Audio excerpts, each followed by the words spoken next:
मधुबनी लोकसभा चुनाव आते आते कोई बड़ा खेल हो जाए तो आप चौंकिएगा मत। जी हाँ, कौन कौन है खिलाड़ी और क्या हो सकता है मधुबनी लोकसभा चुनाव में खेल, आइए हम बताते हैं। इस क्षेत्र में दो ऐसे खिलाड़ी राजनीतिक खेल खेलने के लिए तैयार बैठे हैं।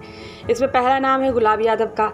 वहीं गुलाब यादव जो बिहार के पूर्व मुख्यमंत्री स्वर्गीय डॉक्टर जगन्नाथ मिश्र के पुत्र पूर्व मंत्री नीतीश मिश्रा को झंझारपुर से विधान चुनाव हराकर रातों रात हीरो बन गए थे। गुलाब यादव लालू परिवार के इतने करीब थे कि उन्हें 2019 में लोकसभा का टिकट झंझारपुर से राजद ने दे दिया। हालांकि जदयू के रामप्रीत मंडल से वे चुनाव हार गए। 2020 विधानसभा चुनाव उन्हें टिकट नहीं मिला।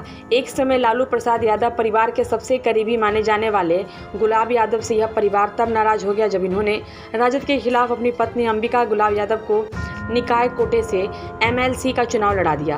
गुलाब यादव राजद और उप मुख्यमंत्री तेजस्वी प्रसाद को इस चुनाव में खुली चुनौती देकर अपनी पत्नी की जीत दिला दी।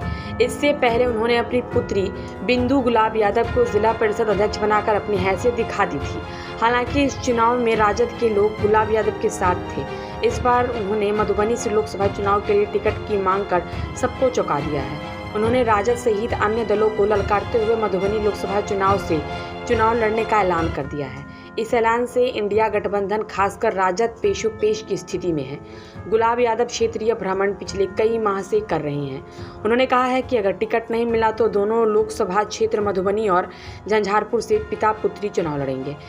इसकी तैयारी में वे और उनके समर्थक जुट गए हैं। अगर ऐसा हुआ तो राजद को मधुबनी लोकसभा में नुकसान उठाना पड़ सकता है। जिला परिषद अध्यक्ष और एमएलसी चुनाव जीतने के बाद गुलाब यादव का हौसला बुलंद है और वे किसी भी दल से दो हाथ करने के लिए तैयार हैं। दोनों चुनाव लड़कर और जीत हासिल कर इन्होंने जिले में अपनी पकड़ मजबूत कर ली है और समर्थकों का फौज खड़ा कर लिया है। हालांकि दोनों चुनाव का स्वरूप अलग है, धारा अलग है। मधुबनी लोकसभा में कुल 6 विधानसभा है, जिसमें जाले और कियोटी विधानसभा दरभंगा जिला अंतर्गत आता है।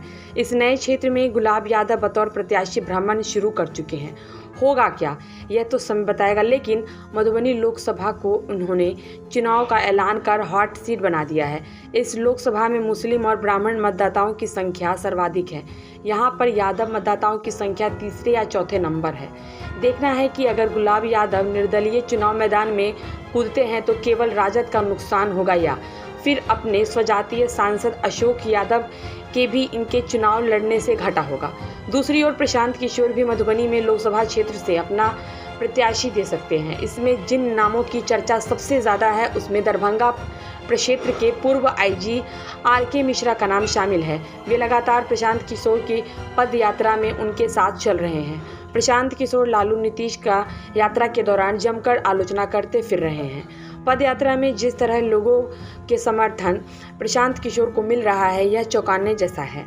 भाजपा को कम लेकिन नीतीश लालू को बिहार की बदहाली के लिए जिम्मेदार मान रहे हैं।